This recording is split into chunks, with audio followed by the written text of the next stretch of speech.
নমস্কার। হটস্টারে নতুন একটা সিরিজ দেখলাম 'ফার্মা', যেটা নাম শুনলে মনে হবে রিতেশ দেশমুখের যে 'পিল' ওয়েব সিরিজটি ছিল সেটার মতো। বাট না। ৮ টি ওয়েব সিরিজ দিয়ে তৈরি হয়েছে এই 'ফার্মা' ওয়েব সিরিজটি। ওয়েব সিরিজে মেইন ক্যারেক্টারে যেটা আছে নিভিন পাওলি। নিভিন পাওলি রিসেন্ট আমি একটা সিনেমা রিভিউ করেছিলাম 'সর্বম মায়া'। দুর্দান্ত সিনেমা। একবার অবশ্যই আপনারা দেখুন। তো নিভিন পাওলি যিনি কিনা এমআর, এই সিনেমাতে এমআর অর্থাৎ medical representative, life RX life health কেয়ারের। যে কোনোদিনই কোনো ওষুধের টার্গেট পূরণ করতে পারে না। কিন্তু হঠাৎ একদিন এমন একটা ওষুধ আসে যেটা টার্গেট সে পূরণ করে ফেলে। তো এই ওয়েব সিরিজে যেটা তুলে ধরা হয়েছে সেটা হলো ওষুধ বিক্রি করার জন্য ওষুধ কোম্পানিগুলো কতটা নিচে নামতে পারে। কিন্তু যদি ওষুধ বিক্রি না হয় তাহলে কি হবে? তাহলে সেই ওষুধ বিক্রি করার কারণ তৈরি করা হবে।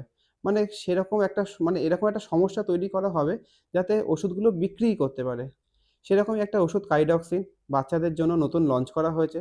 আর এই ওষুধ বিক্রির দায়িত্বটা দেওয়া হয় অনেককেই, তার মধ্যে নিভিন পওলিও আছে। আর নিভিন পওলি ওষুধ বিক্রির টার্গেটটাকে সম্পূর্ণ করে দেয় এবং টপারও হয়। এই ওষুধ তৈরি হওয়ার সাথে, সাথে অর্থাৎ এই ওষুধ বাচ্চারা যখনই খাবে তাদের মধ্যে সুগার, প্রেশার এবং অ্যাস্থামার মতো এইসব রোগগুলো ধরা পড়ছে। এবং সুগার ধরা পড়লে তার ওষুধ, প্রেশার ধরা পড়লে তার ওষুধ বা অ্যাস্থামা ধরা পড়লে তার ওষুধ, সেগুলোও রয়েছে সেই কোম্পানির কাছে। অর্থাৎ এই সাইকেল চলতেই থাকবে। এবং কতটা বাজেভাবে জিনিসটাকে তুলে ধরা যে হয়েছে সেটা ওয়েব সিরিজটা না দেখলে আপনারা কল্পনা করতে পারবেন না। আগে মানুষ সমস্যা হলে ওষুধ খেত। আর এখন ওষুধ খাওয়ানোর জন্য একরকমভাবে বাধ্য করা হচ্ছে। তার সাইড ইফেক্ট থেকে যে কারণ জন্য আবার ওষুধ খেতে হচ্ছে। অর্থাৎ এই সাইকেল ক্রমান্বয়ে চলতেই থাকছে। এবং পরে আমাদের নিভিন পওলি যখন এই ঘটনাটা জানতে পারে তখন ওষুধ কোম্পানির বিরুদ্ধে স্টেপ নেয়।